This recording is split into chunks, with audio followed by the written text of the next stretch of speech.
వేదిక అలంకరించిన పెద్దలకి ఈనాడు కూటమి తరఫున పోటీ చేస్తున్న అభ్యర్థులు రామాంజనేయులు గారికి, మాధవి గారికి, అలాగే పార్లమెంట్ తరఫున పోటీ చేస్తున్న పెంసాని చంద్రశేఖర్ గారికి, అతి ముఖ్యంగా మా అందరికీ ఒక అర్హత కల్పించిన, మీ ముందు నుంచుని పెట్టి మాట్లాడటానికి అర్హత కల్పించిన మా నాయకుడు కీర్తిశేషులు వంగవీటి రంగా గారికి జోహార్ తెలియజేస్తూ,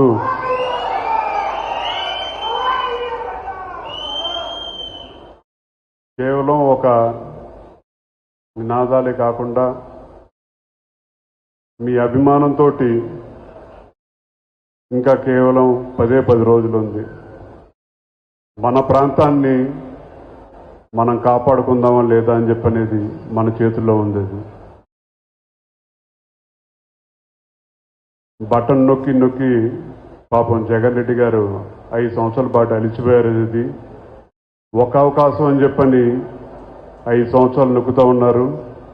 మనందరికీ 13వ తారీఖున అవకాశం వస్తుంది. మనమందరం బటన్ నొక్కి ఈ బటన్ రెడ్డి గారిని వెనక్కి పంపించేద్దామని చెప్పని కూడా మిమ్మల్ని అందరినీ కోరుకుంటా ఉన్నాను.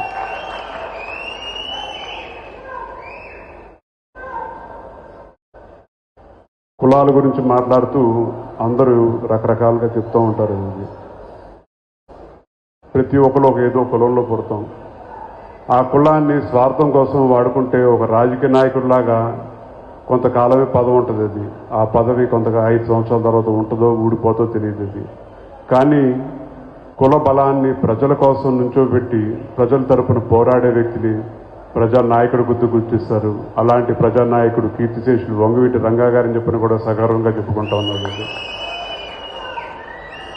ఇవాళ అన్ని విద్వేషాలు అన్ని పక్కన పెట్టి కలిసికట్టుగా పోరాడాలని చెప్పని ఇవాళ తెలుగుదేశం పార్టీ అభ్యర్థులు ప్రకటించినా సరే, జనసేన సీట్లు తక్కువ తీసుకున్నా సరే, పవన్ కళ్యాణ్ గారు పిలిపించారని చెప్పంటే, ఈ ఎన్నికల వేళ జగన్ రెడ్డి గారు సిద్ధమని చెప్పంటే జన సైనికులు ఎప్పుడైనా సరే సై అని చెప్పంటూ దూసుకెళ్ళిపోవటానికి రెడీగా ఉన్నారు. కాబట్టి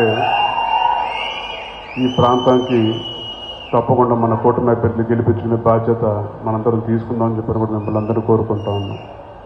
ఈ ప్రాంతానికి, గుంటూరు పార్లమెంటు ప్రాంతానికి ఒక విశిష్టత ఉండేది. ఇంతకుముందు మీ పార్లమెంట్ సభ్యులు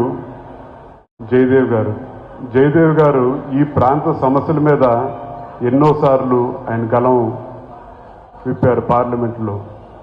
అలాగే ఒక మంచి నాయకుడు, ఒక మంచి మనిషి కింద మన ముందుకు వస్తున్న చంద్రశేఖర్ గారిని ఆయన వ్యక్తిగతంగా స్వార్థం చూసుకోవాల్సిన వాళ్ళ అవసరం ఏమీ లేదు.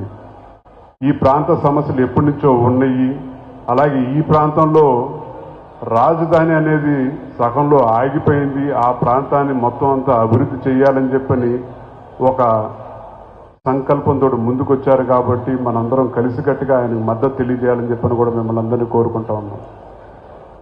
అలాగే గుంటూరు ప్రాంతం నుంచి నుంచుంటున్న మాధవి గారికి మనందరం కలిసికట్టుగా పనిచేయాలి. పనిచేయటమే కాకుండా అత్యధిక మెజారిటీతో గెలిపించుకునే బాధ్యత కూడా మనందరం తీసుకోవాలని చెప్పని కూడా మిమ్మల్ని అందరూ కోరుకుంటూ, పెద్దలు రామాంజనేయులు గారు ఒక మంచి బ్యూరోక్రాట్ కింద ఉన్నారు. ఇవాళ ప్రజల్లోకి వచ్చారు. మనందరూ ఆశీస్సులు కోరుతున్నారు. తప్పకుండా మనందరి మద్దతు ఆయనకు కూడా తెలియజేయాలి. ఈ ప్రాంతం నుంచి మంచి మెజారిటీ తోటి, ఈ ప్రాంతం నుంచి ఒక గెలిపే కాదు, మెజారిటీ ఎందుకు ముఖ్యమని చెప్పంటే 3 రాజధానులు కాదు, ఒకటే రాజధాని, ఇది అమరావతి అని చెప్పని తెలియజేయాల్సిన, మనం ఇచ్చే మెజారిటీ తోటి తెలియజేయాల్సిన, రాష్ట్రం ప్రజలు తెలియాల్సిన అవసరం కూడా ఉందని చెప్పని కూడా కోరుకుంటూ, మాకు అప్పచెప్పిన బాధ్యతలు, మాకిచ్చిన స్ఫూర్తి మా నాయకుడు కీర్తిశేషులు వంగవీటి రంగా గారు ఒకే పిలుపు ఇచ్చారు. అనేది చేయి కలుపు, చేయి జారదు గెలుపు అనేది. ఆ పిలుపుతోటి, స్ఫూర్తితోటి, మీ అందరి ఆశీస్సులతోటి తప్పకుండా రాబోయే రోజుల్లో 10 రోజుల పాటు మీరందరూ అండగా నుంచోండి. తర్వాత 5 సంవత్సరాల పాటు మనం గెలిపించుకునే అభ్యర్థులు మనతో పాటు కలిసికట్టుగా నడుస్తారు, మన ప్రతి సమస్య కూడా తీరుస్తారని చెప్పని కూడా మీ అందరికీ మనవి చేస్తూ, ఇవాళ